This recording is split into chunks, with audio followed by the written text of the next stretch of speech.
After my sister died, leaving behind a mountain of debt, I slaved away for 10 years to finally pay it all off, only to find out she was still alive. She had taken that money and was living a life of luxury.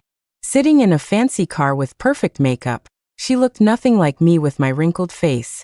"Thanks for everything, sis," she said. "You're the reason we can live like rich people now." I asked my parents, sitting in the back seat, why they would team up with her to trick me. They just sneered. "We raised you for all those years. Shouldn't you pay us back?" They drove off in their luxury car, leaving me behind. The combination of years of back-breaking labor and the cruel truth was too much. I collapsed and died. When I opened my eyes again, I was back on the day of my sister's fake death. Getting the death certificate, nailing the coffin shut, the burial, she'd be 6 feet under in a few hours. Could there be a better sister than me?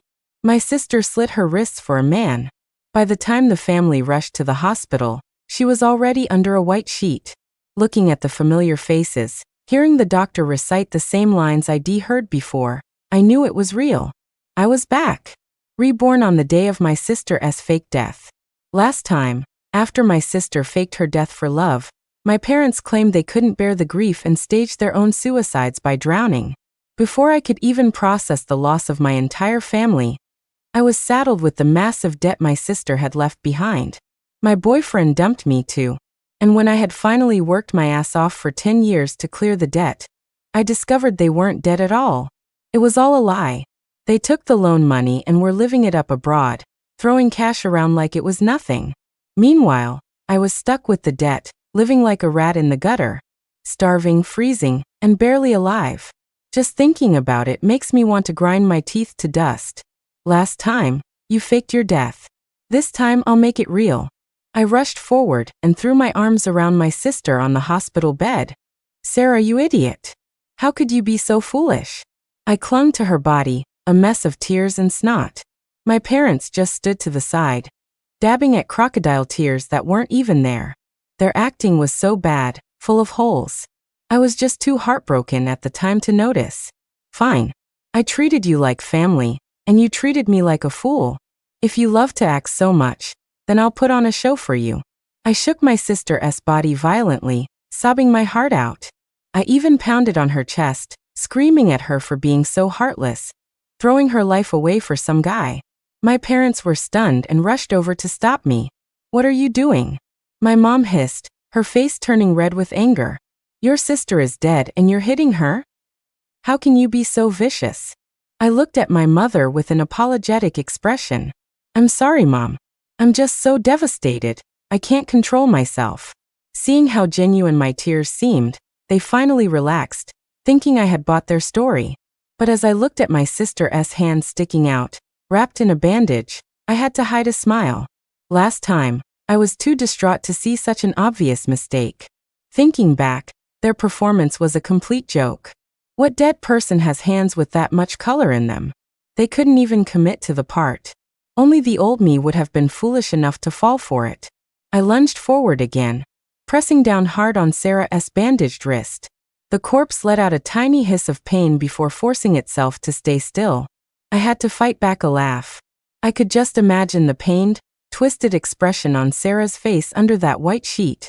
It looks like she really went for it to make the act convincing. Too bad she missed the details. And she had 2 terrible accomplices.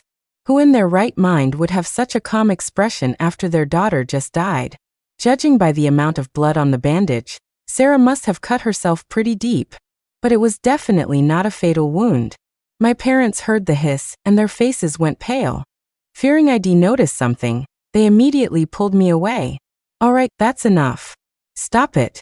Think of how much pain your sister must be in," my mom cried out, her face a mask of concern. I looked at her like she was an idiot. "Mom, are you so sad you're confused? Dead people don't feel pain. I might just be your adopted daughter, but I always thought of Sarah as my real sister.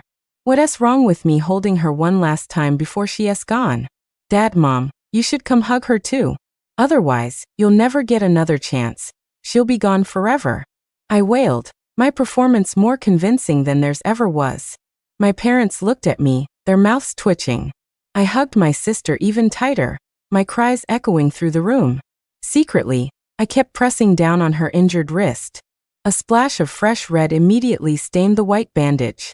I felt my sister's hand flinch in pain, but she forced herself to stay still again. My parents stared at me, wanting to say something but holding back. They were afraid that reacting too strongly would make me suspicious, so they could only watch in agony. I have to admit, Sarah was tough. She didn't make a sound or move a muscle. Soon, the people from the funeral home I had called finally arrived. They lifted Sarah onto a stretcher, but my parents refused to let them take her. "You ungrateful brat, what are you doing?" My dad rushed over and slapped me hard across the face. "Sarah's only been dead for a few hours.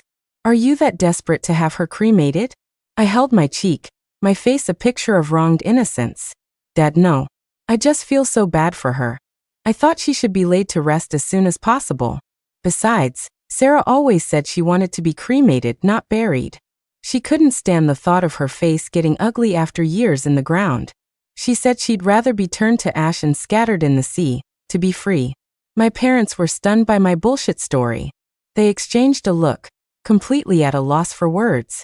My mom threw herself in front of the staff, kicking and screaming to stop them from taking Sarah away.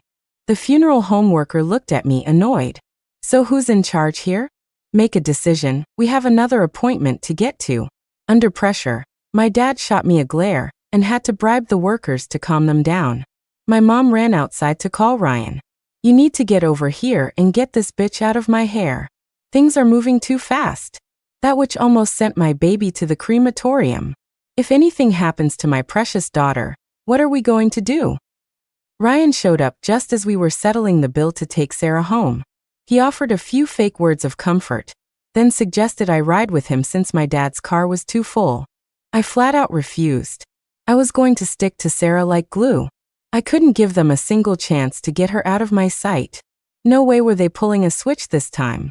In my last life, they drugged me and swapped her out, leading to my miserable end. The thought of me wailing my heart out over an empty coffin while the real culprits were out living it up makes my blood boil. This time, I'm watching that coffin like a hawk. They won't get any opportunity to pull a fast one. You all love to act? Well, your big sister is going to play along until the very end. I looked at Ryan with a frown. "Ryan, this is my family. How can you be so cold? I'm not your wife yet, but these are my parents, your future in-laws. How can you just let them haul their daughter's body home by themselves? What if they throw out their back or something happens? What am I supposed to do?" My parents started to protest, but I cut them off. "Let's not waste any more time. The body's going to start smelling." My sister was always obsessed with her looks. "I want to make sure she looks beautiful even in death." As I said that, I saw the body under the white sheet give a tiny, almost imperceptible twitch. "Scared, are we? This is just the beginning, my dear sister." Unable to argue with me, Ryan reluctantly put Sarah in a wheelchair and pushed her to the underground parking garage. People walking by gave Ryan strange looks. Some, looking disgusted, moved their cars to another section of the garage. When we got to the car, Ryan was about to put Sarah in the back seat, but I stopped him. "Ryan, are you an idiot? You can't just have a dead person sitting in the back seat. If someone sees that while we're driving, you could give some random person a heart attack." Ryan froze, looking troubled. He glanced at Sarah's body, then at my parents. I knew what they were worried about. The trunk would be hot and stuffy. They were afraid Sarah would suffocate. But that was exactly my plan. I wanted to see how they'd talk their way out of this one. My suggestion was perfectly reasonable. There was nothing suspicious about it. After all, it's just a dead body. You don't have to be too particular. If Ryan didn't do it, it would only make me more suspicious. "Stop dawdling and hurry up," I said to Ryan, my tone impatient. "It's hot out here. Do you want my sister to start rotting in the parking lot? If you won't do it, I will." Seeing Ryan hesitate, I made a move to do it myself. But Ryan beat me to it. He opened the trunk, tossed Sarah inside, and slammed it shut. Then he turned to me with a fake smile. "How could I let you handle something like this?" As the car started, I noticed a red string bracelet on Ryan's right wrist. I had just seen a nearly identical one on Sarah's injured hand. How ironic. I bought him a matching watch once, and he refused to wear it, saying it was childish. But now he was wearing this little trinket from Sarah. The signs were there all along. But if he didn't love me, he could have just broken up with me. Why make me the fool? And their acting was just terrible, full of holes. The old me was just too stupid to notice. That bracelet, I said, looking at Ryan playfully. It looks familiar. Ryan noticed my gaze and instinctively tried to hide his hand, beads of cold sweat forming on his forehead. Just as he was about to make up some excuse, I said, I can't remember where from, but it looks nice. Hearing that, Ryan finally let out a sigh of relief. According to the customs back home, the body had to stay in the house for one night before a priest could perform the last rites the next day for the funeral. I was certain that tonight, they would try every trick in the book to knock me out so they could swap the body. Sure enough, as soon as I went upstairs, I heard Ryan and my parents downstairs plotting how to drug me. I pretended not to hear anything, grabbed a hammer and nails, and went back downstairs. I walked over to the coffin and started nailing it shut. The noise brought them all running. What are you doing? My mother shrieked, her eyes bloodshot, looking like she wanted to eat me alive. Are you trying to kill your sister? My hand paused. I looked at her, stunned. Mom, she's already dead. Dad, is Mom so upset she's losing her mind? I started crying as I hammered faster.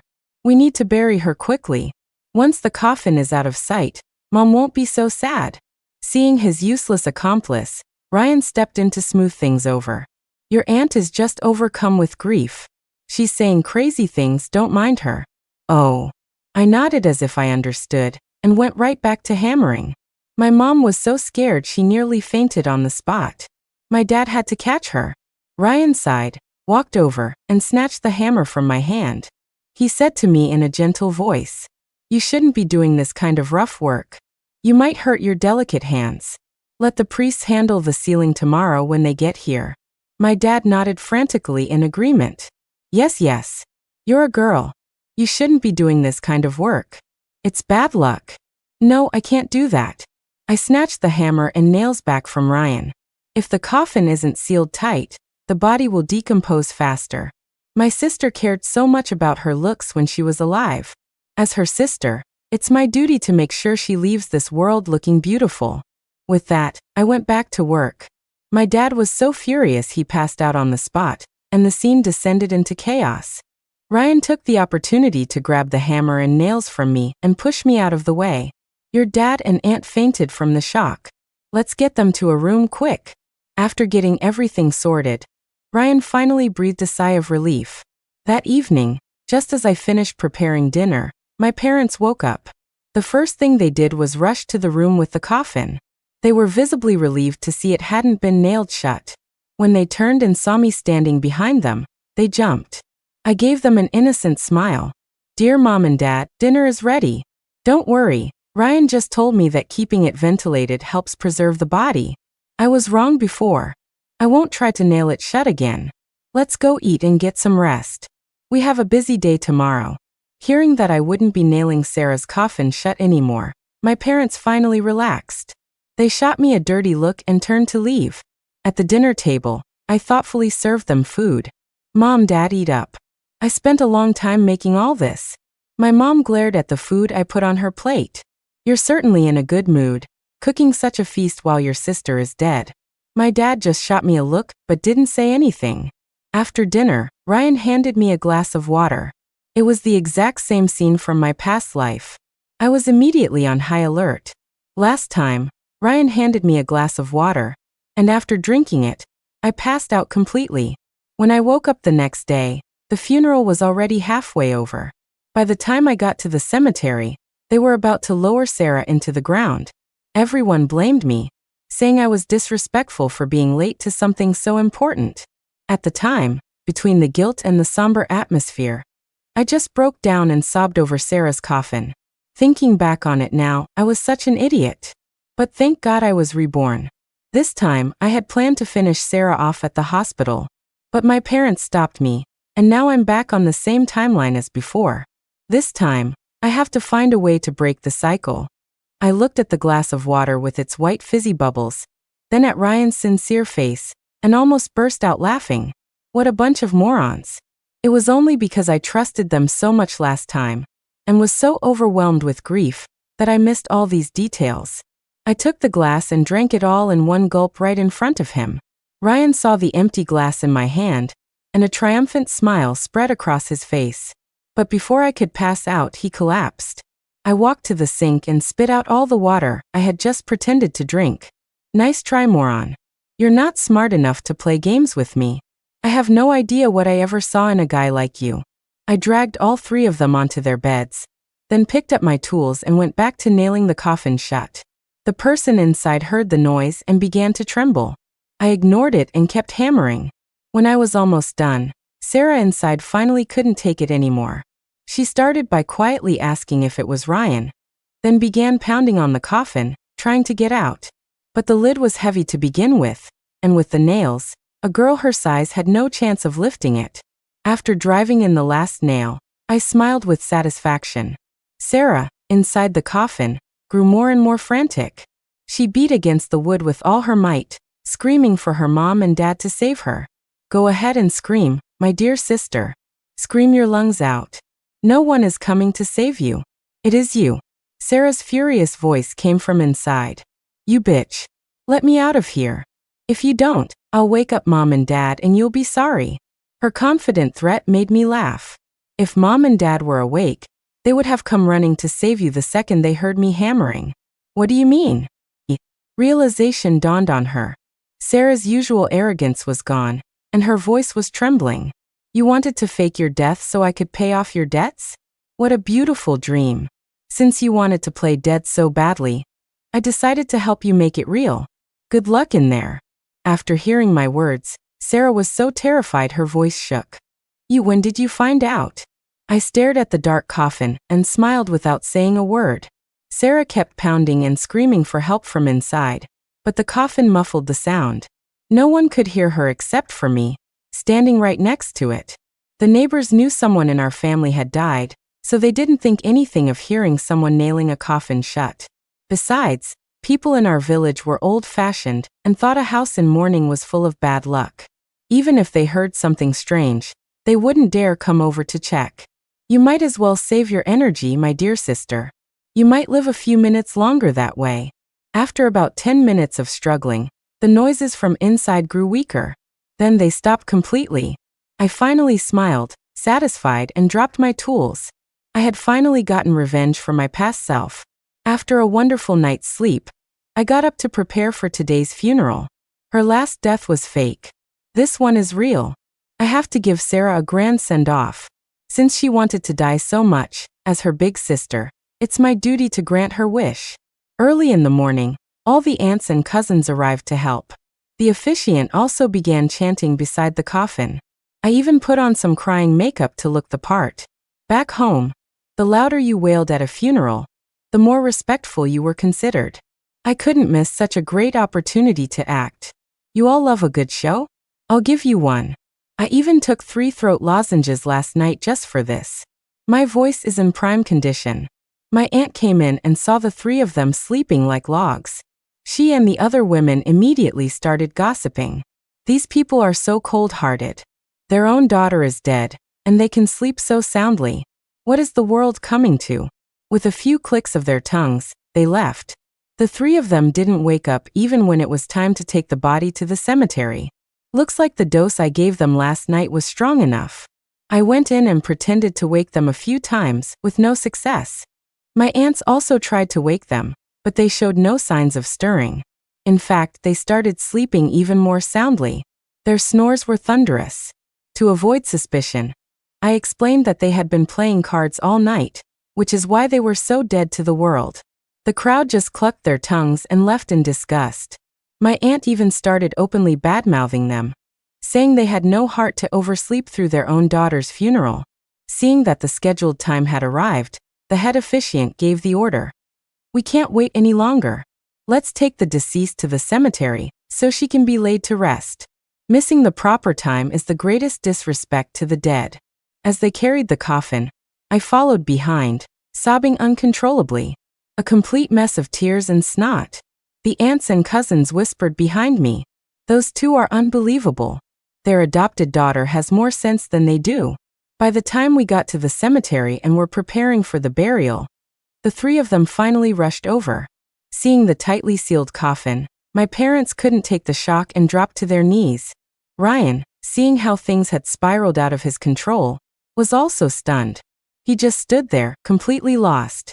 He walked over to me in disbelief. Is it really sealed? The body didn't come back to life or anything, did it? I looked at him with red, swollen eyes, as if he were a complete moron. What else would it be? Have some respect for the dead. What kind of nonsense are you talking about? Be careful, or my sister might come back to haunt you tonight. At that, Ryan's face went pale. My daughter. My precious daughter. My mother stumbled over, and when she saw the nails hammered into the coffin, she nearly fainted. She threw herself onto the coffin, wailing her heart out. My dad followed, clutching the coffin and crying hysterically. Everyone watching this scene was baffled. The aunts and cousins sniped from the side. They skipped the actual funeral service, and now they're putting on this show? It's ridiculous. I've never seen anyone oversleep for their own daughter's funeral. With the two of them on it, the coffin became incredibly heavy. The lead officiant frowned deeply and warned them. You cannot let tears fall on the coffin. I must ask the two of you to step away. And my assistants can't support your weight. Just as he said that, the coffin crashed to the ground. The lead officiant's face turned white with fear. A coffin hitting the ground is a terrible omen. I've performed so many ceremonies, and I've never seen anything like this. You people are unbelievable. Hearing this, my dad snapped. He shot up and punched the officiant squarely in the face. I'll teach you to talk about my precious daughter. I'll teach you. My precious daughter is not dead. She's not. You're the bad luck. Your whole family is bad luck. With every word, my dad's fist landed heavily on the officiant's face. The other officiants had to step in to stop him from continuing the beating. The men muttered a few curses at the two lunatics, collected their payment from me, and left. They told us to handle the rest ourselves.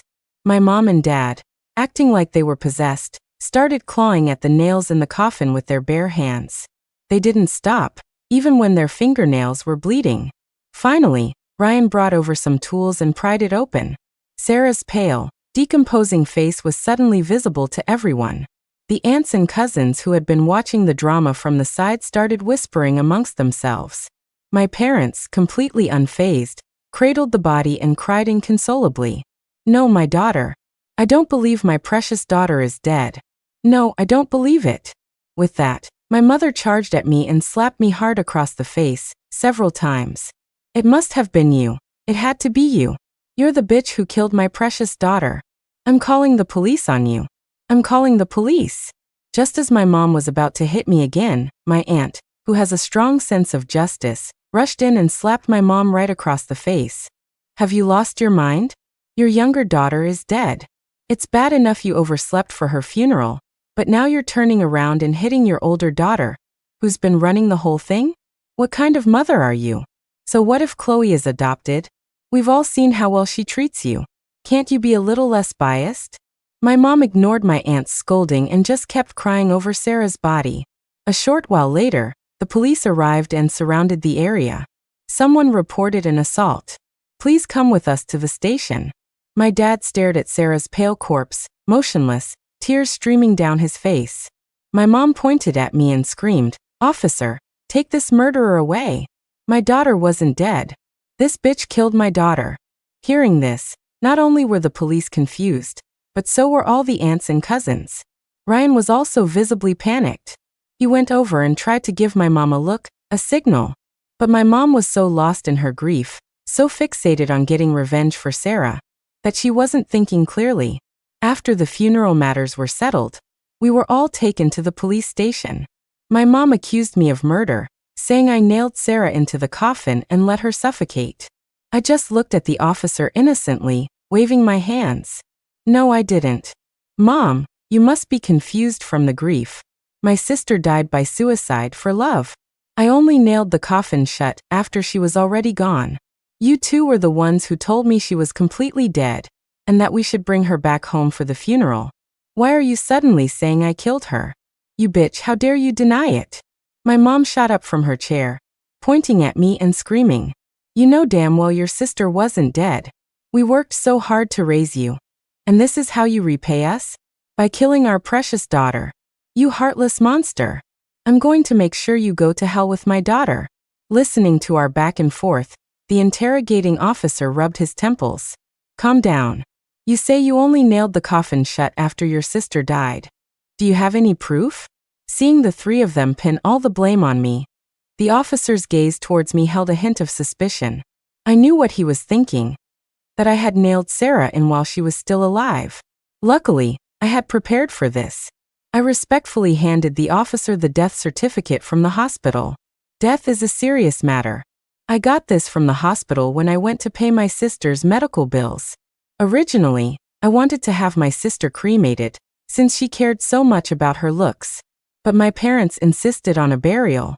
There's a custom where we're from. For a burial, you have to nail the coffin shut tightly to keep bugs from getting in. I was just trying to do what was best for my sister. How did that turn me into a murderer in my parents' eyes? I was crying so hard, a mess of tears and snot, that even the officer seemed moved. "My sister is already dead, yet you keep insisting she wasn't. Are you saying the doctor could have made a mistake?" My parents never expected me to have this up my sleeve. Their faces went pale with rage. But even with the evidence in front of them, they didn't back down. They stuck to their story. Sarah wasn't dead, and I was the one who killed her. With no other choice, the officer had to call in the attending physician. When Dr. Evans and Ryan saw each other, the looks on their faces were priceless. I glanced at Dr. Evans and smiled. No wonder a doctor would go along with Ryan's ridiculous plan.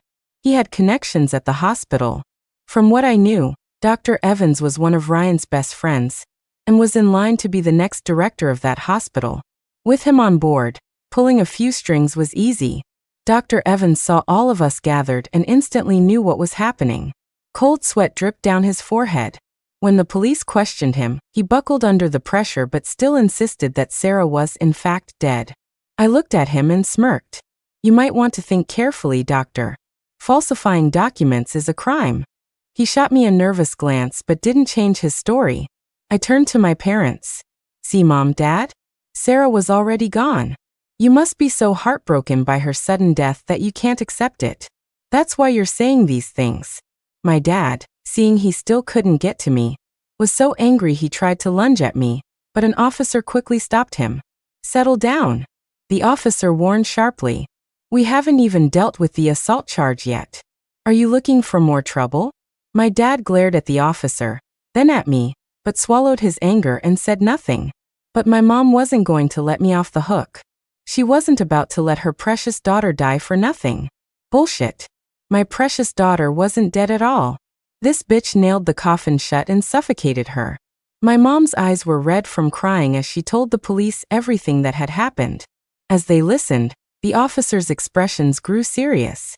Ryan, who had just started to calm down, felt his heart start pounding again. He wanted to interrupt, but a sharp look from a junior officer made him swallow his words. "So, you're saying you orchestrated this whole thing to make Chloe pay off your younger daughter's debts? And Chloe, not knowing this, accidentally killed your younger daughter by nailing the coffin shut?" The officer's jaw nearly hit the floor as he processed the truth. He couldn't believe parents could be so cruel and manipulative to one of their children. But when he learned I was just their adopted daughter, it all clicked into place. My mom remained convinced that I had done it on purpose, that I had deliberately killed their precious daughter and put sleeping pills in their food. She even said I must have known their plan all along and was just playing them. She was right about everything, but she couldn't do a thing to me. After all, it was just speculation. There was no actual evidence. When the police sent people to search our house, they found nothing. I had already gotten rid of all the proof. I looked at my mom with an innocent expression. "Mom, I can't believe you would do something like this to me." I covered my face, my acting a picture of heartbreak. "Cut the act." My mom stared at me, her eyes bloodshot and wide with rage. "You're the bitch who killed my precious daughter. You had to have known. You had to." I looked at her, the picture of innocence. "Mom, you need evidence to make accusations like that. I had no idea you were planning for my sister to fake her death, so I would have to pay her debts." So how could I have killed her in revenge? It's not like I can see the future. If you want to blame someone, blame yourselves for being so cruel as to come up with a plan like that in the first place. Isn't that right, my dear boyfriend? With that, I turned the attention to Ryan, who had been silent this whole time. As soon as the spotlight was on him, he started to panic. Nice try. None of you are getting away with this. As expected, my mom snapped. She ran over and slapped Ryan across the face several times. It's all your fault. This whole mess was your stupid idea. Give me back my daughter. My daughter only trusted you because she loved you so much. I bet you wanted to kill her, so you could have all the money for yourself. No wonder you were in such a hurry to trick my daughter into getting registered. Ryan shot me a desperate look, then rushed to my side, trying to explain that he and my sister were innocent, that nothing was going on. He claimed my mom was just crazy with grief and was lashing out at anyone, spewing lies. I looked at him, putting on a show of total disbelief, playing my part to the very end. Finally, my mom couldn't take it anymore. In a fit of rage, she confessed to everything and handed over all the evidence of their crimes. With her own 2 hands, she sent herself and her 2 partners in crime to prison. Ryan still wouldn't accept it. He argued that the whole thing was Sarah's idea and that I was the one who killed her, so why should he go to jail? He even claimed Sarah was a slut who seduced him, and that she came up with the plan because she was afraid of ruining her reputation by being known as the girl who stole her sister's boyfriend. He said she got what she deserved. Just as the 3 of them were about to start fighting again, the police separated them and sent them off to jail. In the end, all 3 were convicted of involuntary manslaughter and sentenced to 3 years in prison. My dad also got an additional fine of $20,000 for the assault. After everything was taken care of, a female officer patted me on the shoulder and gave me a sympathetic look. I used the money my sister had borrowed to pay back the loan sharks in full, even adding a few thousand of my own. Once it was all over, I went to the prison to visit my adoptive parents. After just a few days behind bars, my mom looked like a wreck. She just kept muttering Sarah's name over and over. The second she saw me, she flew into a rage and even tried to break out to attack me. I just stood there quietly, watching them lose their minds, feeling nothing but a profound sense of calm. In my last life, they were the ones who drove me insane and to my death. This life, it was their turn. I looked at my mom and, in a soft, smiling voice, told her every detail of how I helped nail Sarah's coffin shut, and how Sarah struggled before she died. My mom went even crazier. She started screaming and thrashing around in her cell, shouting for the police to come arrest me. When an officer arrived, my mom dropped to her knees, begging them to take me away. The officer just glanced at her and shook his head wearily. She pointed a trembling finger at me, her face contorted with fury. "Officer, hurry! Arrest this bitch now. She's the one who killed my precious daughter. She just admitted it herself. You can check the security cameras if you don't believe me. This bitch killed my daughter. It was her." Security cameras? Hearing that, I smiled. I had blocked the camera's view with my body. And with the quiet volume I had used, even if the police investigated, they'd have a hard time making out what I said. Besides, they wouldn't even bother to investigate. After all, who would waste their time listening to the ramblings of a crazy person? Sure enough, the prison guard who came over just watched her tirade silently, then gave her a shot of sedative. My mom passed out, but her eyes wouldn't close. They were locked on me. My dad was curled up in a corner, all his previous arrogance gone. Seeing them doing so well put my mind at ease. I didn't feel any pity or regret for what happened to them. In fact, I felt a sense of relief. All I did was get revenge for my past self and rewrite my own ending. They were so cruel to me in my last life, I didn't need to hold on to any old feelings for them. The life they gave me? I already paid that debt in my last life. In this one, they can fend for themselves. As I walked out of the prison, a warm ray of sunlight touched my face. I moved away from that city filled with painful memories and settled in Paris. I found a new job and started a new life. 2 years later, I met the love of my life, and we got married. We're raising a child together, working to support our family. Life is very happy. Isn't this the kind of home I've always dreamed of? A family of 3. sharing meals through the seasons. It's a simple life, but it's a happy one. I've finally been reborn. The end.